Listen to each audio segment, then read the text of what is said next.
The kitchen smelled like boiled vegetables and disappointment. I remember stirring that pot, humming to myself, thinking about nothing at all, just another quiet evening. And then out of nowhere his voice cut through the air. "You forgot the salt again." He said it like it was a crime. Before I could even answer, the bowl flew. It shattered against the wall. He stood there breathing hard, eyes full of something I didn't recognize anymore. My son. The same hands I once held to teach him how to walk, now clenched into fists. People say the worst pain is physical. It's not. It's when someone you gave life to forgets how to see you as human. That night I cleaned the floor in silence. But silence doesn't mean surrender. Because what I did after that changed everything. Before we begin, if you believe stories like this deserve to be heard, hit subscribe, tap like, and share this video so no one has to stay silent again. Tell me in the comments, what would you have done if it were you? Now let's begin. The sink was full of dishes, warm water running over my hands, and for a second, I couldn't tell if the red swirling down the drain was tomato sauce or my own blood. It didn't hurt much. It just stung in that small, humiliating way a slap does when it comes from someone you once rocked to sleep. Caleb had already stormed upstairs. "If you cooked like a normal person, I wouldn't lose my temper," he'd said, voice sharp like he was the one disappointed. Then the sound of his door slamming. Silence. No music, no TV. Just the hum of the fridge and the water running. My heart was loud enough to fill the whole kitchen. I reached up, touched my lip, and watched a drop of red bloom against the pail of the sink. People say age makes you wiser. Maybe. But sometimes it just makes you easier to ignore. You start talking softer, walking slower, trying not to bother anyone. You tell yourself patience is strength when it's really fear wearing perfume. I grabbed a towel, pressed it to my mouth, and caught my reflection in the kitchen window. 62 tired eyes, hair pulled back in a messy knot. My mother used to say, "Don't ever let your child see you afraid." I think I failed that test a long time ago. He wasn't always like this. There was a time Caleb used to laugh in this kitchen, spill flour on the floor, ask me to tell the story about the first cake I ever burned. But now, his voice is all commands and disappointment. And me? I'm the ghost who makes his breakfast. I washed the last plate not because it mattered but because stopping felt dangerous. The sound of ceramic on ceramic was steady, almost calming. My breath came back to me, shaky but mine. When I finally turned off the tap, the silence pressed in. My hand trembled as I reached for the dish towel again, dabbing at the bruise forming near my cheek. The skin there felt hot, pulsing with shame more than pain. I walked to the small mirror near the pantry, one I'd hung years ago when I could still afford to care how I looked. The woman staring back at me wasn't weak. She was worn, yes, but not finished. "I may be old," I whispered to the mirror, voice steady now, "but I'm not done." The words felt strange, like trying on a coat I hadn't worn in years. Heavy at first, then warm. I said them again, slower this time, and the kitchen seemed to listen. The light flickered from the ceiling bulb above the sink, throwing faint shadows across the counter. My gaze landed on the knife resting by the drying rack, clean, sharp, catching the glint of that tired yellow light. I didn't move toward it. I just looked. For the first time in a long while, the fear inside me shifted. It didn't disappear, it just stopped being in charge. Somewhere upstairs I heard footsteps. His probably. Heavy, careless, confident. I turned back to the sink, rinsed the towel, watched the red fade into pale pink water, then vanish completely. The air felt colder but lighter too. The kind of cold that wakes you up, that makes you realize you're still here. "I'm not finished," I said again, barely above a breath. And this time I almost believed it. The morning came like it always did, quiet, pretending nothing happened. Sunlight spilled across the kitchen floor, catching the dust I hadn't had the strength to sweep. I moved through the room on autopilot, frying eggs, making toast, setting the table like I was rehearsing for a play where I'd already forgotten why I auditioned. Caleb walked in wearing his gray suit, The one that made him look so respectable to everyone but me. He smelled like cologne and control. "Coffee, Mom," he said, not even looking at me. His voice wasn't cruel, it was colder than that. It was empty. Then Isabel floated in behind him, silk dress brushing the doorway, perfume sweet enough to hide the rot in the air. "Good morning, Mrs. Sterling," she said, like we were strangers meeting at a brunch. I smiled because that's what mothers do when they're tired of explaining. Caleb sat down, scrolling through his phone. "You forgot the sugar again," he said. I reached for it before he even looked up. "Here," I murmured, setting it down.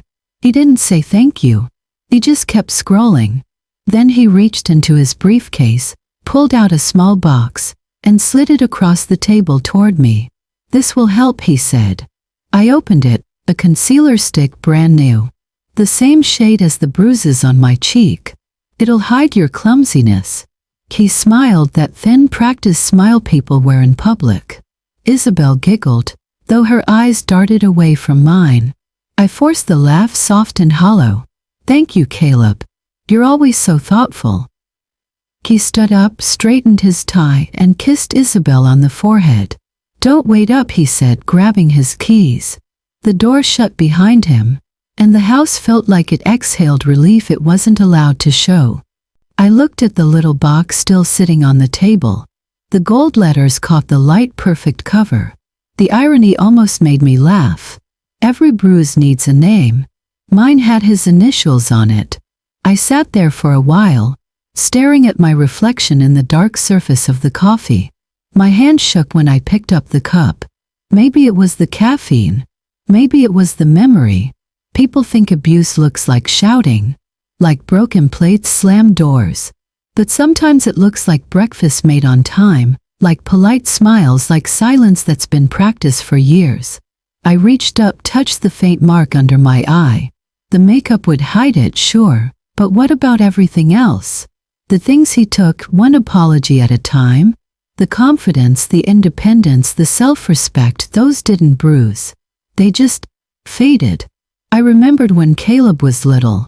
How he used to tug at my sleeve, whisper, "You're my favorite person, Mom." I'd tell him, "You'll always be my greatest gift."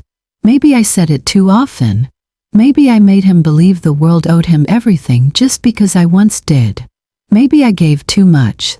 Maybe that's how monsters are born. I cleaned the table, packed away the dishes, and wiped down the counter like the night before hadn't happened. It's funny how routine becomes a kind of prison you decorate with flowers and scented candles. The phone buzzed. A message from Caleb. "Don't forget to pick up my suit from the cleaners. And make sure you pay the bill." No please. No thank you. Just orders, as if love had become another task on my to-do list. I typed a reply, then deleted it. There was nothing I could say that wouldn't be used against me later. The clock ticked. I looked around the kitchen. The same four walls, the same sunlight, pretending everything was fine. And for the first time in a long while I noticed something.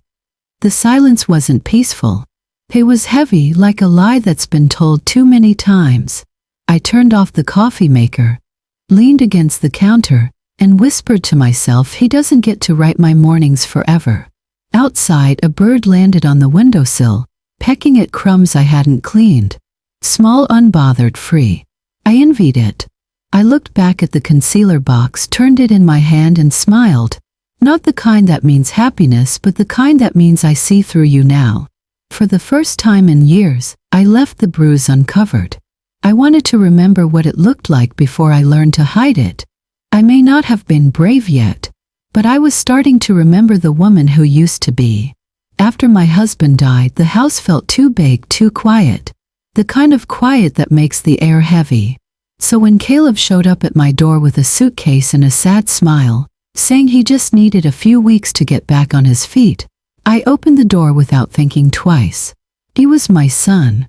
You don't turn your child away when they come home. First, it was almost nice. Someone to talk to over dinner. The sound of footsteps upstairs again. I told myself it was temporary, that he'd find a new place soon. But weeks turned into months, and his things slowly took up space where mine used to be. I remember the day he suggested helping me with my finances. "Mom, it's too risky for you to handle your accounts alone," he said, typing something on his laptop before I could even respond. "Let me set it up online so it's easier for both of us." I smiled, relieved. He worked at a bank, of course he knew what he was doing. We opened a joint account.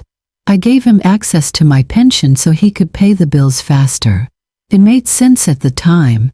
I didn't even notice when my name slid to the bottom of the paperwork, printed smaller than his. Then came Isabel. Young, pretty, all charm and perfume. She hugged me when we met, called me Mom before I even learned her middle name. She said things like, "You're so lucky to have a son who takes care of you." I wanted to believe her. I really did. One night over dinner, Isabel brought up the house. "It's such a beautiful place," she said, swirling her wine. "You know, Mom, it'd be smart to add Caleb's name to the deed, just in case anything happens. You don't want the state involved if, well, you know." I laughed it off, but she reached across the table, took my hand and said softly, "It's just a formality. Still, you're home." Caleb didn't even look up from his phone when he added, "Yeah, Mom, it's safer this way. You trust me, right?" And of course I did. I signed the papers the next morning. I thought I was sharing security. I was signing away my freedom. After that, things changed. The house wasn't mine anymore, it was ours. But ours meant his. He controlled every expense, every repair, every decision. I'd ask about my savings and he'd say, "Relax, Mom. I'm investing it for you." I didn't see the statements anymore. He said paper bills were outdated. Everything was online now, under his password.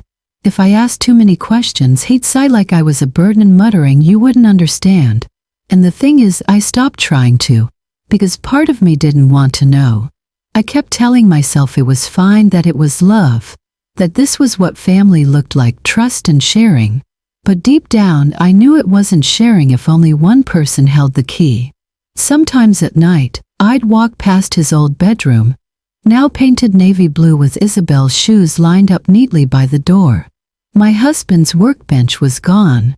The bookshelf I built from scratch gone. Even the photo of our wedding had been moved to the hallway, as if my past was just clutter to be cleared away. I stood there one evening watching them laugh in the living room. Caleb looked so grown up, confident, successful. And I thought, maybe I did something right. Maybe this is what I raised him for, to be independent, to lead. But the more I watched, the more that thought turned bitter. Because independence doesn't mean ownership, and leadership doesn't mean control. I realized something that night. Something that hit me harder than any bruise ever could. I built his wings, but I forgot to teach him the weight of flight.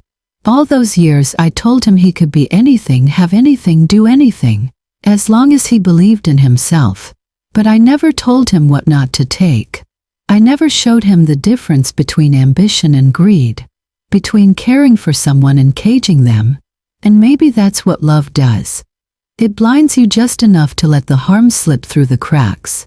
Now every room in this house feels like a deal I didn't know I was making. Every light switch, every faucet, every key, somehow they all belong to him. I walk from room to room sometimes, touching the walls, the furniture, the things I once bought because they made me feel at home. But they don't belong to me anymore. I don't think they ever will again. Still, I keep the lights on. I cook dinner. I pretend it's all normal because pretending is easier than admitting what I've done. The truth is, I didn't just lose my house. I lost the version of myself that believed trust was unbreakable. And now I'm learning too late that the hardest prisons to escape are the ones we build out of love. Dinner was supposed to be simple that night. Vegetable soup, some bread, nothing fancy. I remember stirring the pot, tasting it once, thinking it was fine. I didn't realize I'd forgotten the salt until it was too late. Caleb came home in one of his moods, jacket half off, tie loosened. That quiet kind of anger you can feel before it explodes. Isabel followed a few steps behind, pretending she didn't notice the tension in the air. She sat at the table, scrolling through her phone like this was just another evening. He took one sip of the soup, set the spoon down slowly, and looked at me. That silence, God, that silence, it was worse than the shouting. Then his hand shot out, grabbed the bowl, and slammed it down so hard that broth splashed across the table and onto my face. What the hell is this? He barked. It tastes like nothing. Do you even pay attention to what you're doing anymore? I froze. My hands were still holding the ladle. I wanted to say I'm sorry, I'll fix it, but the words got stuck somewhere between my throat and my pride. He stood up, grabbed another bowl, and threw it across the kitchen. It shattered against the wall. The sound echoed like a gunshot. Isabel didn't flinch. She just sat there, eyes on her phone, pretending not to exist. You're useless, he said, each word landing like a punch. You can't even make soup right. You're pathetic. I felt the heat of the broth cooling on my cheek, dripping down to my neck. I couldn't move. He was taller now, angrier, louder than the boy I once held when he scraped his knees. Somewhere inside me, the mother in me kept whispering, don't make him angrier. Don't make it worse. Then he did something that broke whatever illusion I had left. He leaned down, voice suddenly calm, and said, if you weren't my mother, I'd throw you out on the street. And then he walked away. Just like that. Left me standing there, shaking, holding that damn ladle like it could protect me from something it never could. The kitchen was a mess. Soup on the floor, shattered porcelain glittering in the light. I dropped to my knees with a towel, wiping it all up, because that's what you do when you've been trained to fix what's broken. Even if the thing that's broken is you. The pain faded. The bruises always do. But the sound of your child calling you useless, that never leaves. It stays under your skin like a heartbeat you don't want to hear anymore. As I wiped the last of the soup off the floor, I realized my hands had stopped shaking. They were steady now. My eyes burned, but not from tears. It wasn't fear anymore. It was something colder, sharper. Something that had been sleeping for a long time.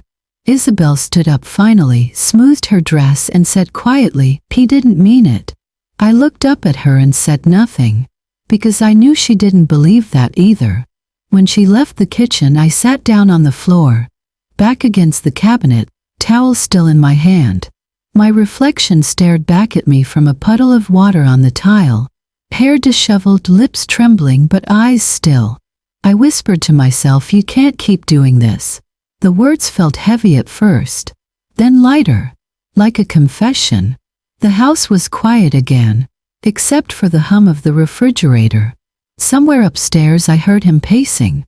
I knew that sound too, the rhythm of control. I reached for my phone. My thumb hovered over the screen, shaking for a moment.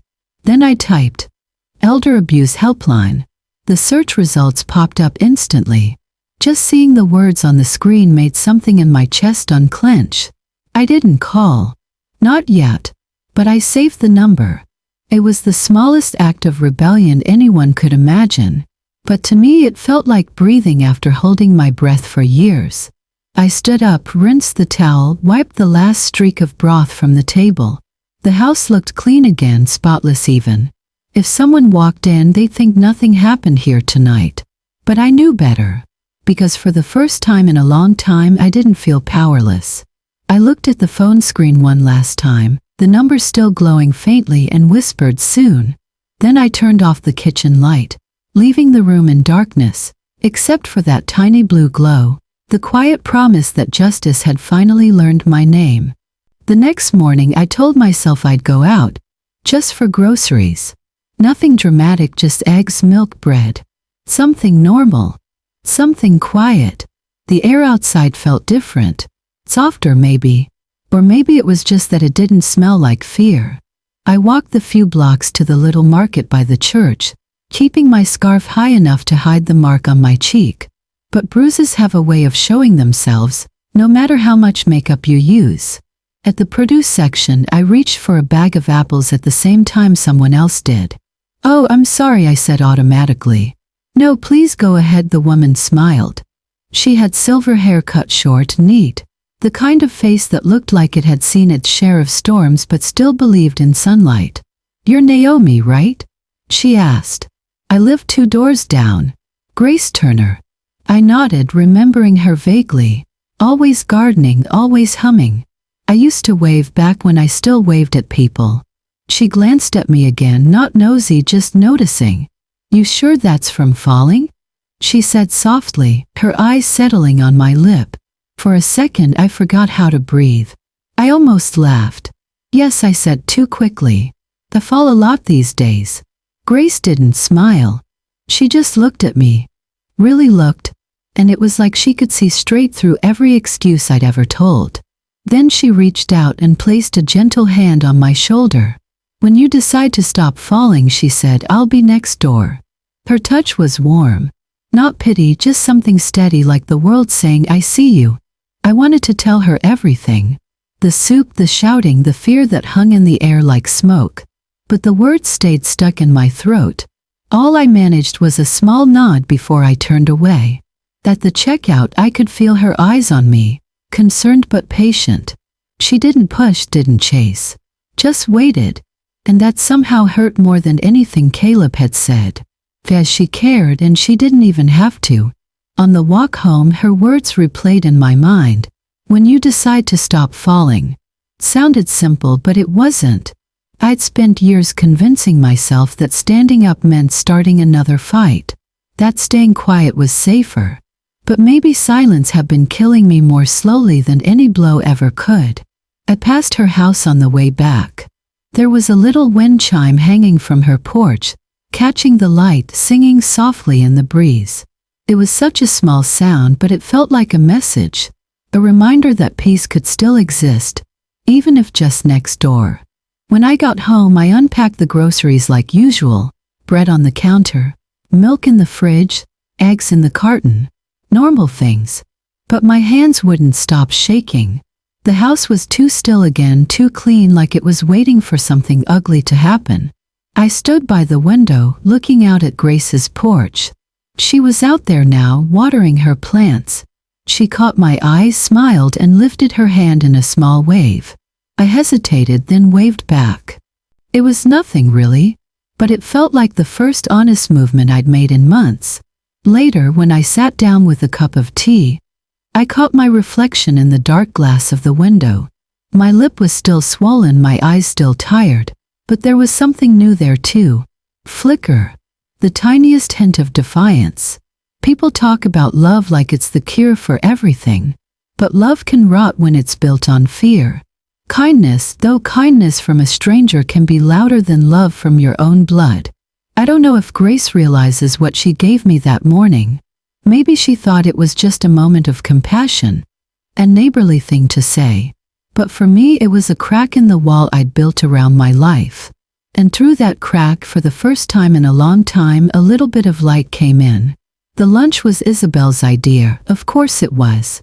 Just something classy, she said, so my friends can finally meet you, Mom.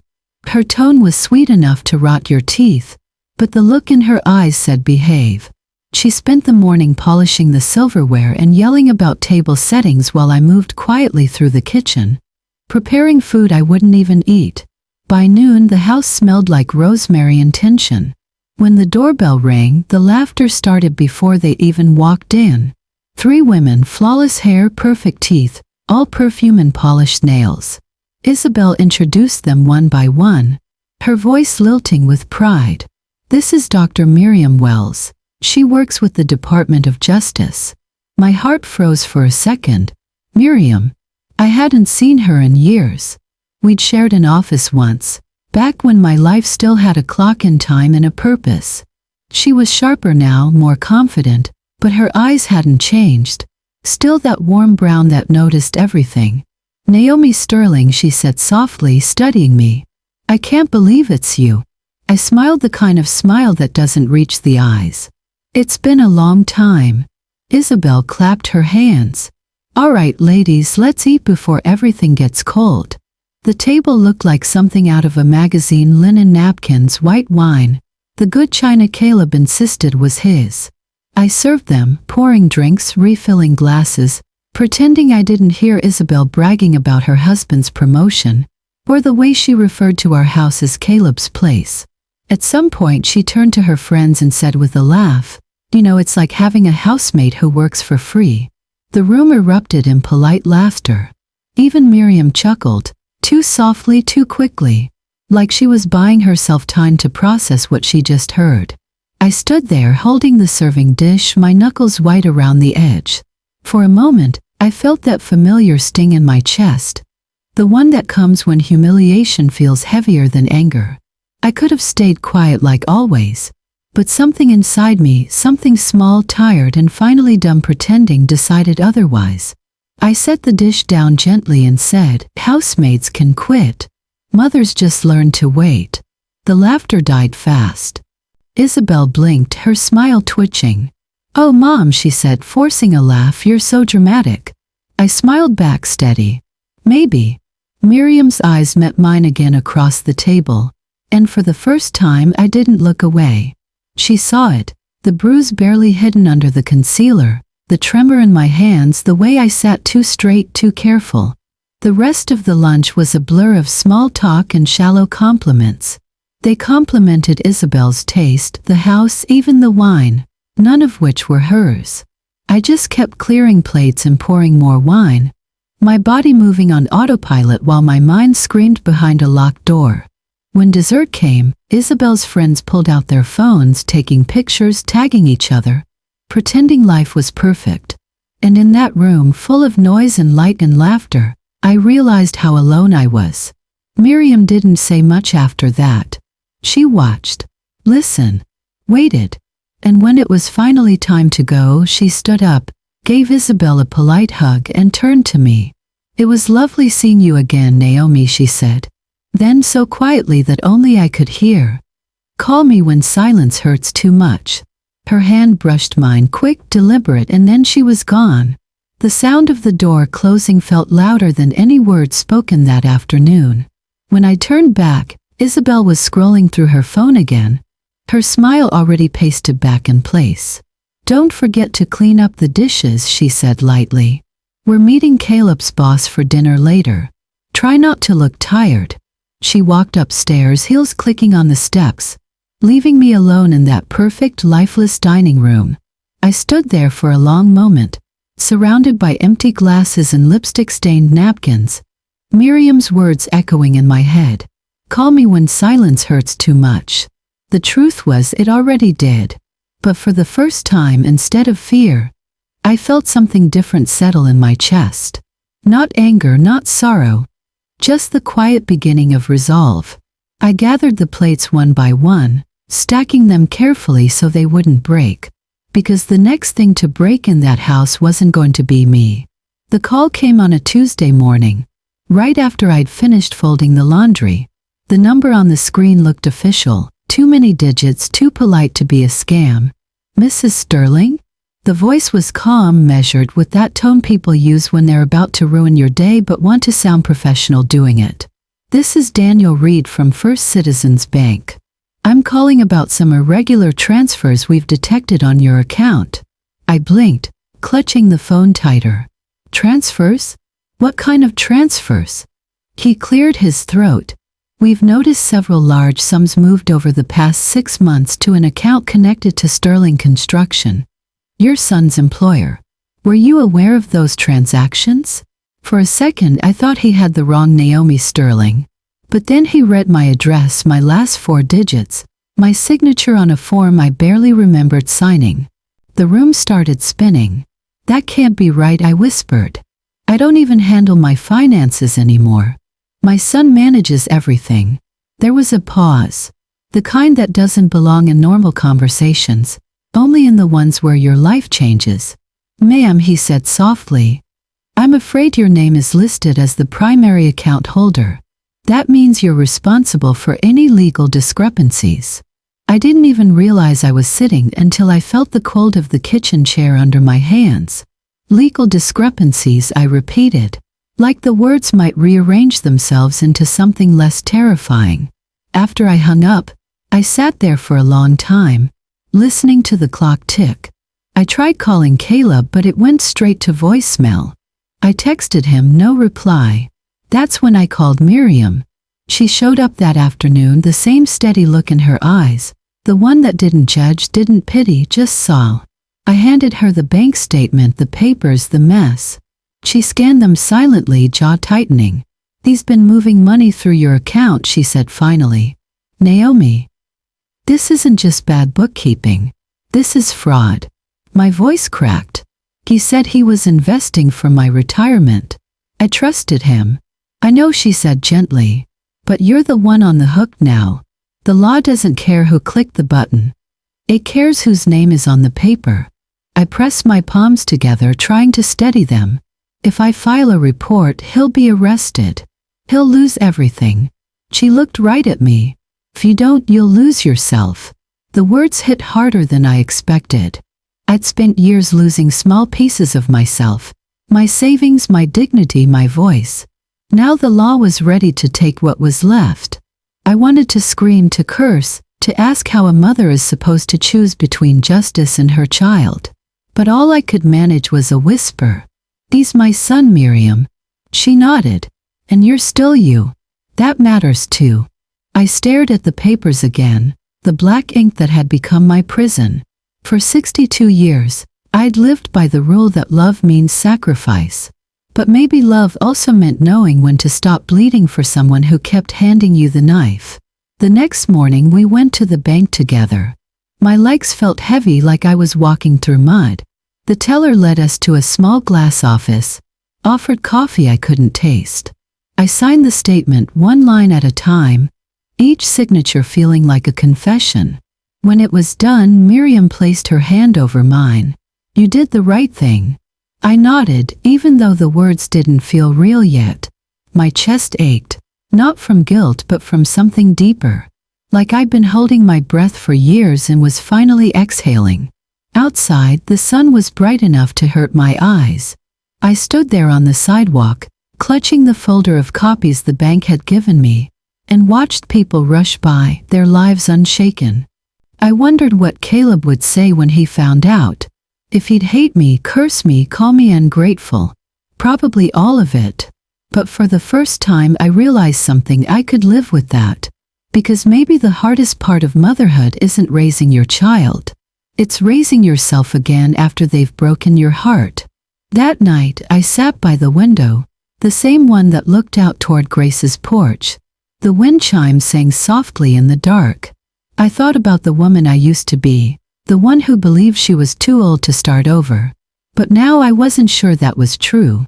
Maybe this wasn't the end. Maybe it was the first real decision I'd made for myself in years. The phone buzzed again, Caleb's name on the screen this time. I let it ring. Then I pressed decline. I didn't know him, my silence anymore. He came home just after dark, footsteps heavy, voice already sharp before the door even closed. I could tell by the way he slammed his keys down that he knew. Maybe the bank had called him. Maybe Miriam had. "Did you think I wouldn't find out?" he barked. His face was red, veins tight around his temples. "You went to the bank, didn't you? You talked to someone." I tried to keep my voice calm. "Caleb, please, let's just talk about this." He laughed low and mean. "Talk? You want to talk? You just signed my death sentence, Mom." He took a step closer, then another. The air between us shrank until I could smell the whiskey on his breath. "You'll regret this," he hissed. "I'll make you look insane before anyone believes a word you say." I froze like I always did. My hands trembled, but not from fear this time. Something else was there. Something that felt almost like anger, remembering how to breathe. Outside, I saw a flicker of light through the window, the porch lamp from Grace's house. She'd stopped by earlier that day, said she was checking on the rose bushes near the fence. She looked me in the eye, and I knew she saw the tension in mine. I didn't know then what she'd done, or how much that small act of kindness would end up saving me. Caleb kept pacing, muttering to himself, knocking over a chair as he went. "Ungrateful. Pathetic. After everything I've done for you." His voice broke into shouts. "You think you can embarrass me? You think anyone will believe you over me?" I wanted to tell him he was wrong, that I wasn't that helpless woman anymore. But the words wouldn't come. I just stood there, staring at the sun I barely recognized. The one I'd raised with too much love and too little consequence. Then, like every storm does, it passed. He stormed upstairs, slamming the door so hard the walls shook. I stayed where I was, heart pounding, the kitchen still vibrating with his rage. Across the yard, Grace's porch light blinked twice. I thought it was just the wind. The next morning I didn't see her. But around noon there was a knock at the door. When I opened it, Miriam was standing there, her expression tight but purposeful. "Naomi," she said softly, "Grace came to see me." My throat went dry. "Grace?" "She recorded him," Miriam said, pulling out her phone. "The camera was in her flower pot, facing your kitchen window. She got everything." She pressed play. There it was, his voice, his anger, every threat, every slur. The chair crashing to the floor, my silence filling the gaps. My knees almost gave out. "Oh my God. She brought it to me this morning," Miriam said. "I already gave it to the police." That night the sirens came. I heard them before I saw the lights, blue and red flashing across the walls of the living room. Caleb was shouting upstairs, confused, defiant. The officers' voices were firm, practiced. I heard the shuffle of boots, the metallic click of handcuffs, and then silence. I stood at the bottom of the stairs, gripping the banister. He looked down at me once, eyes wide, disbelief breaking through his fury. "You did this," he spat. "You'll die alone, Mom." I didn't answer. I just watched as they let him out the door, his words fading with the sound of the sirens. For a moment I couldn't move. My hands were still shaking, but it wasn't fear anymore, it was release. The air felt cleaner, lighter, like the house had exhaled for the first time in years. I sank into the kitchen chair, the same one he'd kicked over hours before, and listened. The sirens echoed down the street, getting smaller, softer, until they blended with the hum of the night.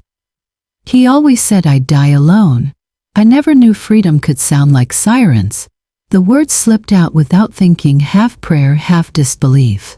Outside, Grace's porch light was still on, steady this time. I could see her silhouette by the window, phone in hand, watching to make sure I was safe.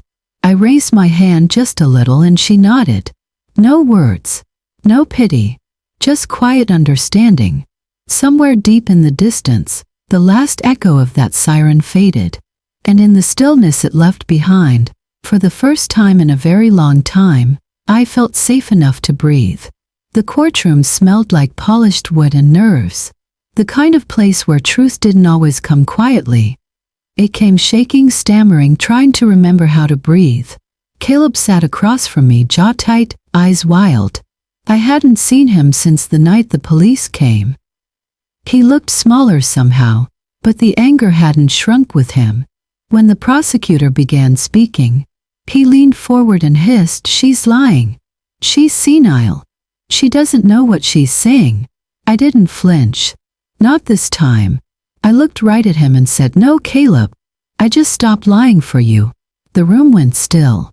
For the first time in years, my voice didn't tremble when it said his name. The prosecutor pressed play. The screen flickered to life, showing Grace's footage. Caleb shouting, the broken chair, the threats. The words echoed off the courtroom walls, filling every corner that used to be my silence. Caleb's face went red. He slammed his hands on the table, shouting again, but the sound was swallowed by the evidence. It was all there, the bank records, the transactions, the proof that every dollar he took carried my name. When the judge finally spoke, his tone was steady. "Mr. Sterling, based on the presented evidence, you will be held in custody pending trial." The gavel came down with a sound that felt like an ending, and a beginning all at once. As the bailiff led him away, Caleb turned his head and glared at me. "You'll regret this," he spat. But his voice didn't shake me anymore. Afterward, the courthouse emptied, leaving behind that strange quiet that follows chaos. I sat there a moment longer, hands folded in my lap. My lawyer offered to drive me home, but I said I'd walk. I needed air. When I stepped outside, the sky was gray, heavy with rain. For the first time in a long time, I didn't rush to hide from it. I let it fall, cold and real, washing something off me I didn't know I'd been carrying. That night I found a letter in my mailbox. No return address. Just my name, written in Caleb's familiar handwriting. Inside a single sheet of paper. I know what you did 15 years ago, it read. You changed those numbers for your old boss, remember? You think I won't tell them? My stomach dropped. It was true. Back then, I'd altered an accounting report to cover for my supervisor. A mistake that had haunted me ever since. Caleb must have found the old files, the emails. He was trying to use my past against me. I called Miriam right away. When she answered, I didn't even say hello. I just whispered, he knows. She didn't sound surprised. Then we tell the truth, she said. Miriam, I could lose everything. My record, my job. She cut me off gently. Naomi, you may have broken the law once, but you can fix it by being honest now. That's how you end this for good. Her words sat heavy in my chest. For years I'd justified that old mistake as loyalty, as kindness. I told myself I was helping someone, but maybe that's how it always starts. The excuses, the silence, the slow erosion of right and wrong until you don't know which side you're standing on anymore. I looked at the letter again. His handwriting slanted and desperate. For a moment I saw the boy he used to be, the one who believed I could fix anything, who thought rules were bendable because his mother would always protect him. Maybe that was my real mistake. The next morning, I called the same district office handling Caleb's case. There's something I need to add to my statement, I said. Something from my past. The clerk on the other end sounded startled but professional. Are you sure, ma'am? This could affect. I'm sure. When I hung up, my hands were trembling, but my heartbeat felt clear. Clean. I wasn't running anymore. That evening I caught my reflection in the hallway mirror, the same one I used to avoid. The woman staring back wasn't unscarred, but she wasn't afraid either. You can't undo the past, I murmured to my reflection, but you can stop dragging it behind you. For years I'd built my life around silence, covering up other people's mistakes, carrying their burdens, hiding my own. But standing there in front of that mirror, I realized silence wasn't peace. It was debt, and I was finally done paying it. Outside, thunder rolled across the distance, deep and low. It didn't scare me. Not anymore. Some storms, I thought, don't come to destroy you. They come to clear the air. The morning air felt different, cleaner somehow. The courthouse steps were crowded with reporters. Microphones like metal flowers pointed toward me.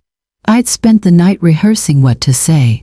But when I stepped up to the podium, the words came on their own. I need to tell the truth, I said. Not the version that makes me look good or makes my son look worse. Just the truth. The cameras clicked. A dozen flashes cutting through the sunlight. My voice trembled at first, but I kept going. 15 years ago, I changed a financial report to protect my boss. It was wrong. I told myself I was helping someone, but all I did was teach my son that rules bend when love gets involved. That mistake, it didn't just follow me. It raised him. Someone in the crowd shouted a question, but I didn't answer. I wasn't there to defend myself. I was there to stop running. I can't undo what I did, I continued, but I can refuse to live in fear of it. The words echoed against the marble walls behind me. For a moment I thought I might cry, but I didn't. I just stood there, feeling the sun on my face, warm and steady like forgiveness. When it was over, I stepped down from the podium. The crowd parted, cameras still flashing. I didn't hide my face this time. I wanted them to see me, the wrinkles, the gray hair, the woman who finally decided her life wasn't something to be ashamed of. As I walked out of the courthouse, the sound of heels on stone, the hum of the city, the flash of sunlight on my silver hair, it all felt lighter. The truth didn't free me from the past. Freed me from fear. Later that week I started packing.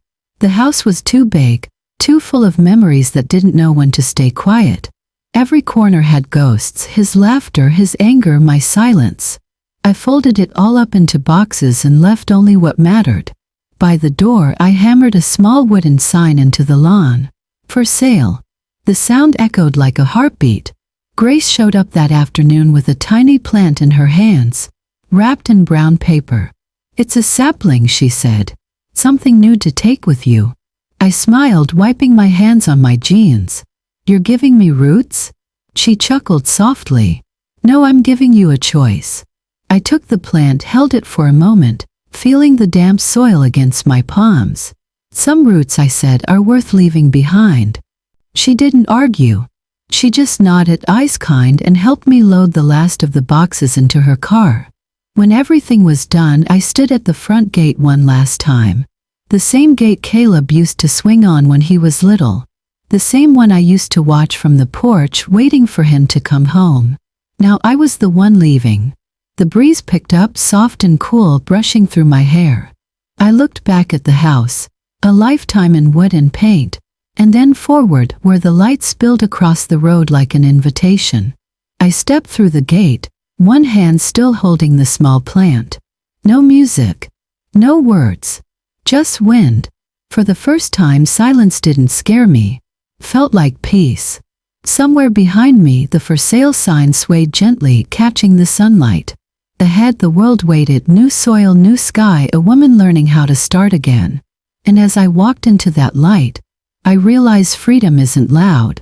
It's quiet, steady, like the sound of your own footsteps when no one's telling you where to go.